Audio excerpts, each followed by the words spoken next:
Oke teman-teman, setelah sebelumnya kita belajar mengenai sistem dispersi, pendahuluannya begitu ya, lalu dilanjutkan dengan suspensi sebagai salah satu bagian dari sistem dispersi. Hari ini kita bersama-sama akan mendalami tentang sediaan emulsi, di mana emulsi ini juga sebenarnya merupakan suatu sistem dispersi ya, yang juga digunakan atau banyak sekali aplikasinya di bidang farmasi ya. Nah, hanya saja ruang lingkup yang akan kita bahas pada hari ini adalah tentang sediaan emulsi, khususnya bentuk emulsi yang cair ya. Kalau kita mungkin pernah mendengar bentuk sediaan krim, krim itu sebenarnya juga merupakan suatu sistem emulsi, cuma dia memang fasenya semi padat ya. Nah, yang kita bahas kali ini akan fokus di sediaan emulsi yang cair. Kita perlu memahami apa itu emulsi ya. Emulsi merupakan suatu sistem dispersi yang terdiri dari fase terdispers berupa globul kecil, ya, di mana globul tersebut nanti akan terdistribusi ke seluruh medium dispers yang tidak saling bercampur. Nah, kalau kemarin suspensi kita mengenal ada fase terdispersnya itu adalah suatu padatan, kemudian medium dispersnya adalah biasanya air ataupun tidak menutup kemungkinan cairan yang lain. Nah, di sini pada emulsi diistilahkan menjadi fase internal dan juga fase eksternal. Istilahnya kalau fase terdispers itu digunakan untuk suspensi, kalau pada emulsi disebutnya fase internal atau fase dalam. Sedangkan untuk medium dispers pada suspensi, kalau di emulsi kita menyebutkannya sebagai fase eksternal atau fase luar ya. Nah, dua-duanya pada emulsi ini berupa sediaan atau berupa cairan ya. Yang satu cairannya adalah air dan yang kedua adalah minyak. Nah, seperti yang kita ketahui, minyak dan air itu memiliki tegangan antarmuka yang tinggi. Sehingga jika kita hanya mencampurkan keduanya saja, murni keduanya saja tanpa perlakuan apapun, tanpa pemberian bahan tambahan apapun, maka mereka tidak bisa bercampur, ya. Nah, pada suatu emulsi, itu suatu fase internal, itu merupakan fase dalam, dia akan berbentuk droplet-droplet atau globul-globul kecil, bulatan-bulatan kecil, yang dia terdistribusi atau dia tersebar secara merata di dalam medium dispersnya atau fase eksternalnya. Nah, kalau air dan minyak itu tidak bisa dicampurkan secara langsung, kita sebenarnya bisa menambahkan suatu bahan yang kita sebut sebagai emulgator atau emulsifying agent, ya, yang bisa membantu menurunkan tegangan antarmuka di antara air dan juga minyak. Ya, mengapa suatu emulgator bisa menurunkan tegangan antarmuka di antara keduanya? Itu karena bukan sediaan itu karena emulgator atau emulsifying agent itu dia memiliki struktur molekul di mana ada bagian yang sifatnya hidrofilik dan ada pula bagian yang sifatnya eh, hidrofobik ya. Dia ada bagian yang polar, ada bagian yang non polar. Nah, di sini kita sering sebutnya ada kepala dan juga ada ekor. Di mana bagian kepala itu dia merupakan bagian yang hidrofilik dan dia di situ berfungsi untuk berinteraksi dengan air. Sedangkan kalau bagian ekornya itu merupakan bagian nonpolar, dia sifatnya hidrofobik, dia akan berfungsi untuk berinteraksi dengan bagian minyak atau komponen minyaknya. Nah, ketika misalnya suatu minyak dan air itu dicampurkan dengan bantuan emulgator ini, maka eh, kalau misalnya di sini ya kita punya air dan minyak. Nah, si emulgator dia akan melapisi fase dalamnya sehingga dia bisa bercampur dengan fase luarnya. Nah, seandainya seperti ini adalah emulgatornya. Misalnya emulgator ada sorry. Ya, yang biru itu air, yang kuning itu minyak. Nah, dalam hal suatu emulsi itu, ya, medium luarnya atau fase luarnya adalah minyak dan fase dalamnya adalah air, maka komponen atau emulsi yang terbentuk secara umum akan seperti ini, di mana bagian kepala dari suatu emulgator akan berinteraksi dengan air, kemudian bagian membentuk suatu tetesan bulk yang lebih ke bulat ya, supaya dia lebih memperkecil ukuran atau memperkecil luas permukaannya, sehingga dia akan cenderung membentuk bulatan-bulatan atau tetesan-tetesan seperti itu, atau kita istilahkan sebagai droplet atau globul ya. Nah, sedangkan apabila kita punya suatu emulsi di mana air adalah fase luarnya dan minyak adalah fase dalamnya, maka ini misalnya suatu minyak sebagai fase dalam, kemudian akan dikelilingi oleh emulgator-emulgator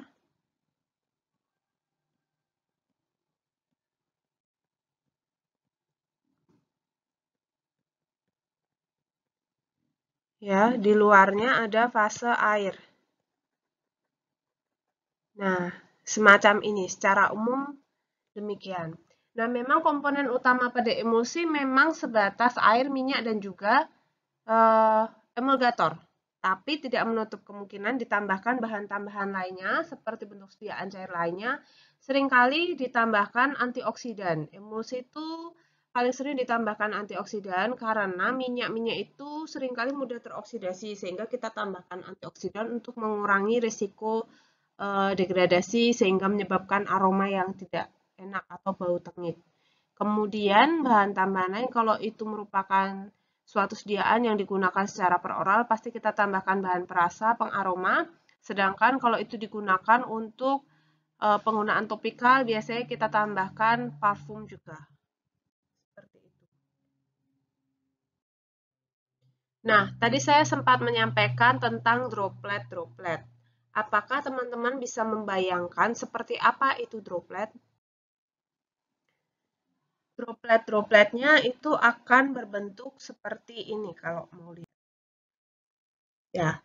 Nah, ini saya ambil dari beberapa referensi gitu ya.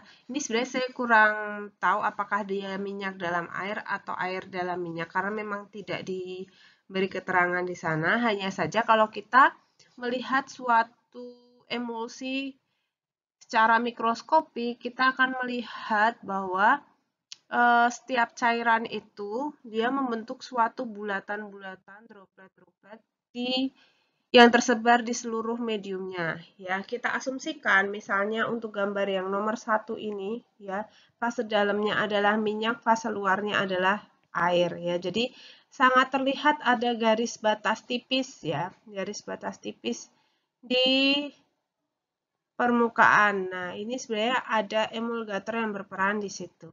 Ya, ini juga sama, ada emulgator yang berperan di situ ya. Supaya apa?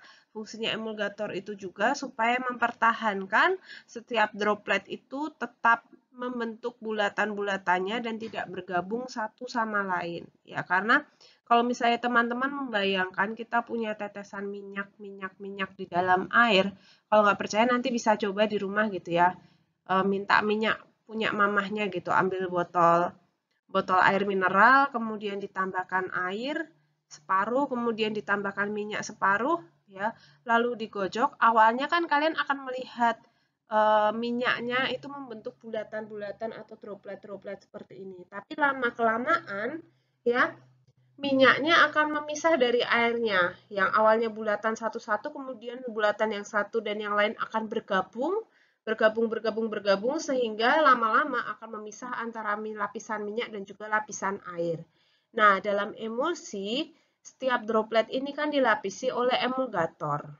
Ya, karena dilapisi oleh emulgator sehingga memperkecil potensi bergabungnya droplet minyak dan droplet minyak ataupun droplet air dan juga droplet airnya. Meskipun tetap ada ada keterbatasan dari emulgator sehingga lama-kelamaan tetap akan bergabung ya. Droplet-droplet kalau dilihat secara mikroskopik seperti ini, droplet atau globul ya.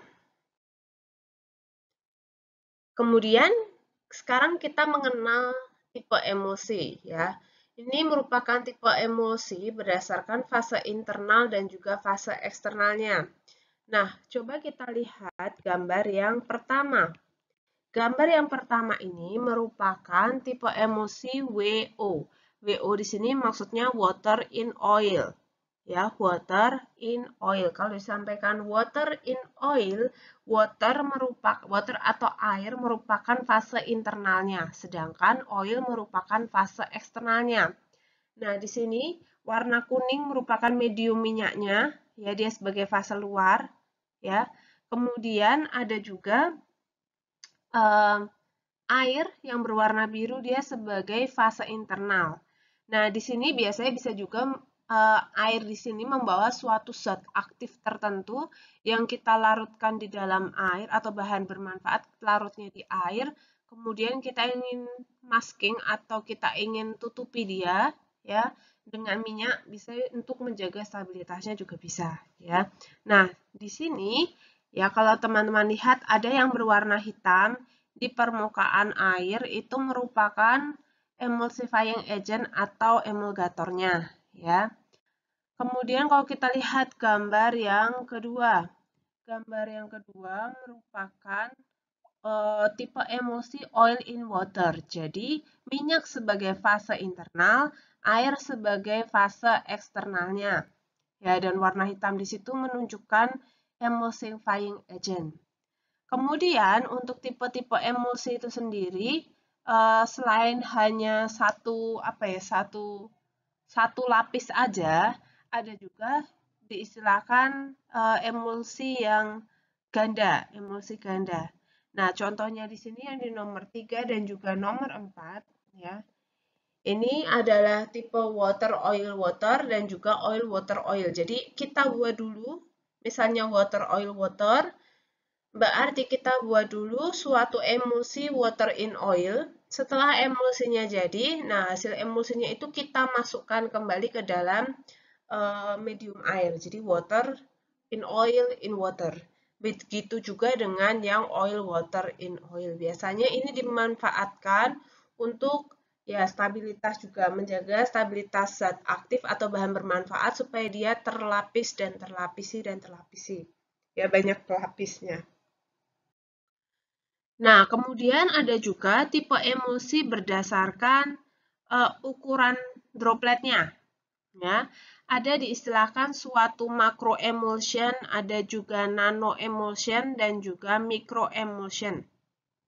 Ya, yang jelas memang yang paling besar adalah makro emulsi, kemudian ada mikro emulsi dan nano emulsi. Saya rasa ini terbalik ya untuk tulisannya ini. Ini micro emulsion harusnya lebih besar daripada nano emulsion ya. Dimana kalau micro emulsion itu ukuran dropletnya lebih dari 1 mikrometer ya. Dan kalau yang micro emulsion ya itu dia sekitar 100 nanometer. Jadi antara 100 nanometer sampai 1 mikrometer. Kalau yang nano emulsion itu kurang dari 100 nanometer itu bisa dikatakan sebagai sediaan nano emulsi. Nah, memang di antara ketiga-tiganya itu yang paling stabil adalah yang nano emulsion. Kenapa? Karena ukuran dropletnya itu kecil. Nah, semakin kecil ukuran dropletnya, maka emulgatornya di situ akan melapisi si droplet-droplet itu dengan lebih maksimal. Sehingga kemungkinan terjadinya penggabungan antara satu droplet dengan droplet yang lain itu menjadi lebih kecil. Ya, cuma memang yang paling sulit pembuatannya adalah yang nano emulsion. Jadi kalau kita ngomong dari sisi ukuran, yang makro emulsi lebih besar daripada mikro emulsi dan itu lebih besar juga daripada nano emulsi. Kalau dari sisi stabilitasnya, yang paling stabil adalah nano emulsi, diikuti mikro emulsi dan juga makro emulsi. Kemudian kalau dari sisi proses pembuatannya, ya memang yang makro emulsi relatif lebih mudah dibandingkan yang nano emulsi. Nah, kalau di pasaran sendiri sebenarnya sudah cukup banyak bentuk sediaan emulsi yang digunakan melalui beberapa rute pemberian ya. Misalnya untuk yang per oral, contoh yang paling mudah mungkin sering kita temui adalah Scotch emulsion, yaitu merupakan emulsi minyak ikan kod ya dalam pembawa air ya. Kemudian ada juga ini untuk mata ya, Restasis, kemudian ada juga untuk kosmetik ya, topikal itu cukup banyak sekali ya, termasuk saya ada yang pakai hand body, ada yang pakai serum-serum yang keruh seperti itu tuh biasanya basisnya emulsi ya. Kemudian ada juga yang digunakan secara parenteral ya, contohnya di sini adalah propofol. Ya, memang penggunaannya pasti disesuaikan dengan tujuan dari tujuan dari manfaat yang akan dituju dan juga terkait dengan efek farmakologinya. Ya, kalau itu kosmetik berarti efek bermanfaatannya. Nah, sekarang kita perlu tahu juga, kenapa sih kita perlu membuat sediaan emulsi gitu ya. Kan kita tahu bahwa minyak dan air itu kan nggak bisa campur. Kenapa kok tetap kita buat dalam bentuk emulsi? Ya karena ada beberapa kondisi di mana zat aktif yang kita gunakan itu merupakan minyak. Ya, sedangkan kalau misalnya minyak itu kita gunakan langsung secara peroral, itu akan memberikan rasa yang tidak nyaman bagi pasien. Kalau kita minum minyak aja, itu kan rasanya kayak berasa di mulut itu oily ya gimana ya? Maksudnya nggak nyaman sekali untuk menelan minyak utuh, ya. Sehingga untuk mengurangi ketidaknyamanan itu kita buat dalam bentuk emulsi, ya. Nah, bahan aktif larut minyak kalau ditelan minyak langsung juga nggak enak, ya. Kemudian hal yang lain juga jika bahan aktif kita itu larut minyak, ya. Jadi kalau yang tadi berupa minyak, ya contohnya misalnya kita punya minyak atsiri apa yang kita gunakan untuk bahan bermanfaat atau bahan aktifnya gitu atau untuk memberikan efek bermanfaatnya ya. Misalnya contohnya kalau ada yang mau bikin kosmetik dari minyak biji anggur atau minyak apa gitu ya atau mau bikin obat jerawat dari minyak cengkeh kayak gitu itu kan nggak bisa juga kita langsung aplikasikan minyak di situ. Nah, sehingga kita buat emulsi. Kalau bahan aktifnya larut di minyak ya bisa juga ya kan dia nggak larut di air tapi larutnya di minyak ya kita larutkan dia dalam minyak kemudian kita dispersikan dalam medium air. Kemudian bisa juga untuk meningkatkan kenyamanan penggunaan baik itu per oral maupun misalnya topikal karena kalau kita mengoleskan minyak saja di kulit juga akan nggak nyaman juga rasanya greasy ya ada minyak di kulit gitu sehingga kita dispersikan di dalam air juga untuk penggunaan topikal yang lebih nyaman. Nah, emulsi di sini juga bisa memberikan efek yang melembabkan. Jadi misalnya sebenarnya obatnya itu larutnya atau bahan bermanfaatnya itu larutnya di air ya. Tapi kalau kita gunakan air saja untuk digunakan secara topikal, dia juga bertahannya di situ kurang lama. Selain itu, kurang memberikan efek melembabkan. Kita bisa tambahkan minyak di situ ya. Bisa minyak sebagai fase dalam atau fase luar untuk memberikan efek moisturizing pada kulit. Nah, lalu sebenarnya apa kelebihan dan juga kekurangan bentuk sediaan emulsi? Ya, nah kelebihannya jelas kita bisa mencampurkan dua komponen yang sebenarnya nggak bisa saling menyatu, padahal kita membutuhkan itu.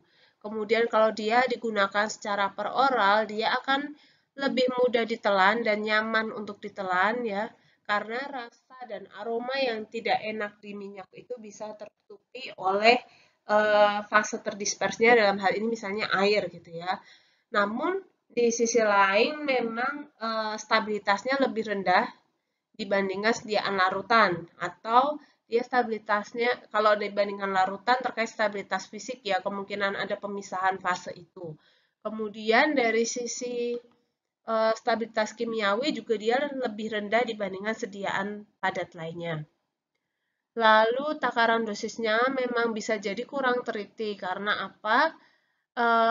Itu tadi dropletnya bisa jadi sudah semakin membesar sehingga dia bisa memisah. Nah, kalau memisah homogenitasnya kan jadi buruk. Kalau homogenitasnya buruk, ketika kita ambil setiap takaran dosis, itu nanti hasilnya bisa beda-beda. Gitu ya. Nah, kemudian kita perlu mengenal adanya teori emulsifikasi. Sebenarnya bagaimana sih suatu emulsi itu bisa terbentuk ketika kita punya air, kita punya minyak, bagaimana emulsi tersebut bisa terbentuk ya. Yang pertama itu karena adanya di sini maksudnya dijelaskan dengan teori tegangan permukaan. Jadi kan minyak dan air itu kan sebenarnya mempunyai tegangan antarmuka yang tinggi. Nah, dengan kita tambahkan emulgator dalam hal ini surfaktan, surfaktan itu singkatan dari surface active agent ya. Nah, di sini dia bisa menurunkan tegangan antarmuka di antara keduanya sehingga tolak-menolak antara air dan minyak itu juga turun.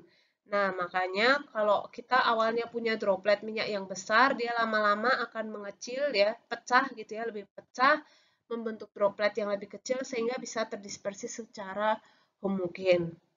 Nah, kemudian teori yang kedua adalah teori orientasi baji. Nah, di sini sebenarnya dijelaskan lebih ke bagaimana suatu emulgator itu bisa bercampur dengan kedua fase yang ada. Nah, di sini setiap emulgator itu kan ada yang punya kecenderungannya dia lebih suka minyak, ada juga yang punya kecenderungan dia lebih suka sama air. Kalau dia lebih suka sama minyak, ya, maka suatu emulsi yang terbentuk itu akan berupa air di dalam minyak. Sedangkan kalau emulgatornya lebih suka air, maka emulsi yang terbentuk adalah minyak dalam air. Jadi, fase di mana emulgator itu terlarut, dia akan menjadi fase luarnya. Ya, karena emulgator di situ nanti akan menyesuaikan diri dalam sistem dispersi emulsi yang dibentuk tersebut. Kemudian teori yang ketiga adanya film plastis ya. Kalau kita melihat antar droplet itu tadi ada lapisan tipis di antara satu droplet dengan droplet yang lain. Nah, emulgator itu berada di antara permukaan air dan juga di antara permukaan minyak ya. Emulgator akan mengelilingi droplet dari fase internal sehingga terbentuk suatu lapisan tipis yang teradsorpsi pada permukaan tetesannya itu atau pada permukaan dropletnya. Nah, lapisan film itu yang akan mencegah terjadinya penggabungan antara satu droplet dengan droplet yang lain sehingga menyebabkan pemisahan itu tadi ya. Nah, kalau kita melihat ketiga teori tersebut sebenarnya saling melengkapi satu sama lain mengapa suatu emosi itu bisa terbentuk. Nah, pembuatan emosi sendiri secara umum ya, dalam hal pembuatan emosi skala kecil ya, belum yang skala industrial, pembuatan emosi terdiri dari 3 metode. Yang pertama metode gom kering, yang kedua gom basah, dan yang ketiga adalah metode bottle Forbes ya. Nanti ketiga-tiganya akan dijelaskan secara terpisah di video simulasi pembuatan emosi melalui 3 metode tersebut ya. Untuk kapan kita pakai gom kering, kapan kita pakai gom basah, dan kapan pakai botol Forbes, nah itu tergantung yang pertama ketersediaan alat ya, yang kedua tergantung dari komponennya apa ya, komponen minyaknya seberapa, airnya seberapa, kemudian emulgatornya juga seberapa. Kemudian terkait dengan instabilitas emosi. Nah, tadi kan memang emosi terbentuk dari minyak dan juga air, yang mana cepat atau lambat mereka akan memisah karena pada dasarnya memiliki tegangan antarmuka yang tinggi. Ya. Nah, bagaimana sih mekanisme atau apa saja sih instabilitas yang mungkin terjadi pada suatu emosi? Di sini awalnya misalnya kita memiliki suatu emosi yang stabil. Suatu emosi yang stabil itu bisa mengalami beberapa fenomena instabilitas. Fenomena instabilitas yang pertama itu sebenarnya merupakan salah satu fenomena yang cukup jarang terjadi, di mana terjadi fase inversi. Maksudnya fase inversi di sini, yang tadinya misalnya kita punya emulsi tipe minyak dalam air atau oil in water, tiba-tiba dia akan berubah menjadi tipe air dalam minyak. Ya.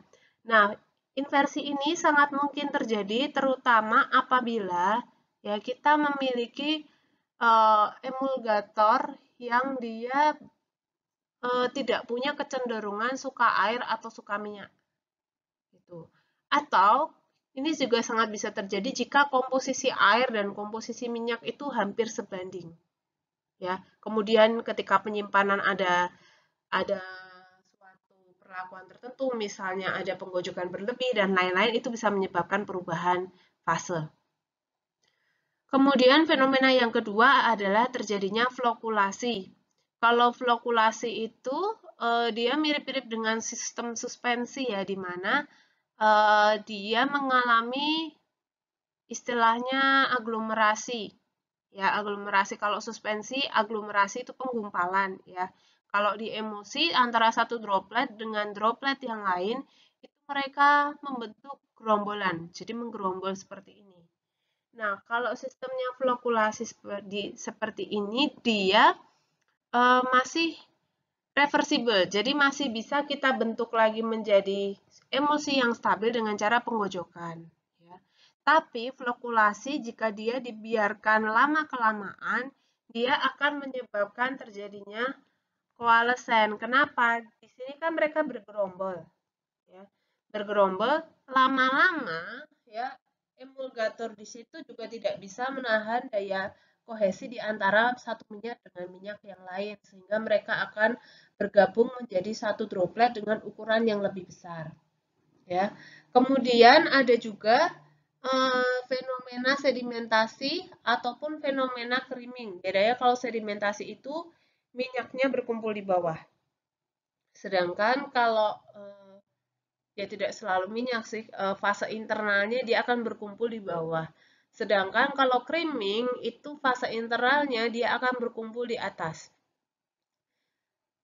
Nah, creaming dan juga sedimentasi ini nanti lama-kelamaan juga bisa berkembang menjadi coalescent. Kalau masih creaming flocculation ini tadi dia masih reversible, tapi kalau sudah coalescence itu biasanya sudah irreversible dalam artian mau kita gojok lagi, mau kita berikan tambahan daya atau energi, itu nanti dia tetap tidak akan bisa kembali menjadi emulsi yang stabil. Ya. Kemudian ada juga istilah Oswald-Ripening. Nah, Oswald-Ripening ini merupakan salah satu fenomena yang tidak hanya terjadi pada emulsi, tapi dia juga terjadi pada suatu sistem emulsi. Maksudnya seperti apa? Di sini awalnya kita memiliki droplet-droplet fase internal yang ukurannya beda. Ada yang besar, ada yang kecil. Nah, ketika sistem emulsi kita ini mengalami perlakuan atau misalnya mendapatkan paparan suhu yang fluktuatif ya naik turun ya ada risiko yang awalnya kecil-kecil ini ya dia akan menjadi semakin kecil kemudian dia menempel di droplet yang lebih besar. Nah, kalau dia menempel di droplet yang lebih besar ya sehingga droplet yang tadinya besar menjadi lebih besar, yang tadinya kecil kan dia udah apa istilahnya pecah jadi lebih kecil-kecil lagi. Jadi yang besar tambah besar, di satu sisi yang kecil juga ada yang semakin bertambah kecil. Nah, ini lama-lama juga bisa menyebabkan coalescence. Kalau Oswald-Ripening ini juga sudah irreversible ya. Nah, coalescence jika dia dibiarkan terlalu lama akan menyebabkan pemisahan fase. Benar-benar fasenya memisah sampai membentuk dua lapisan terpisah lagi, ya, tidak terdispersi lagi.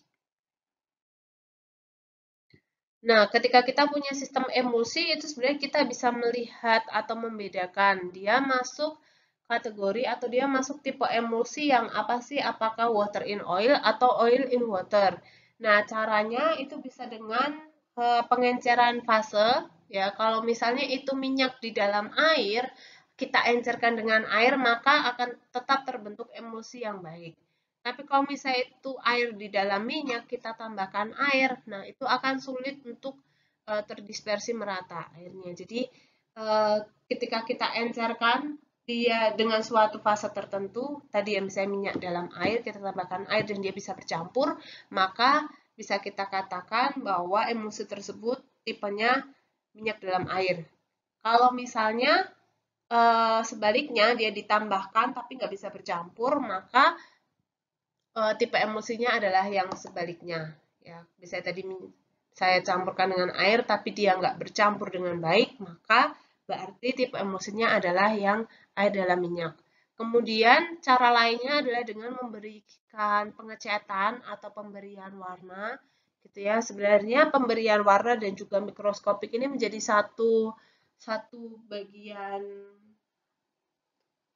tekniknya ya, karena kita beri warna dulu emulsinya, baru kita amati secara mikroskopik. Ya, pengecatan ini kita gunakan bahan pewarna yang pelarutannya spesifik dalam fase tertentu. Misalnya, kita ingin menambahkan bahan pewarna yang dia larut di dalam air, misalnya methylene blue. Ya, maka kita kalau misalnya emulsinya minyak dalam air akan terbentuk suatu eh, tampilan ya di mana warna birunya, methylene blue itu warna birunya ada di bagian mediumnya atau fase eksternalnya. Nah, itu akan terlihat. Kalau dropletnya tidak berwarna biru, berarti minyaknya kan yang ada di dalam, minyak dalam air. Sedangkan kalau untuk pewarna yang khusus untuk minyak itu adalah Sudan, Sudan 3. Ya, itu warnanya merah atau orange. Kemudian dengan konduktivitas listrik. Nah, ini biasanya dilihat konduktivitasnya seperti apa. Kalau dia minyak di dalam air, maka medium luarnya adalah air. Air itu kan dapat menghantarkan listrik ya. Jadi kalau misalnya nanti dia bisa menghantarkan listrik, maka sistemnya adalah minyak dalam air. Sedangkan kalau dia tidak bisa menghantarkan listrik, berarti sistemnya adalah air di dalam minyak. Gitu.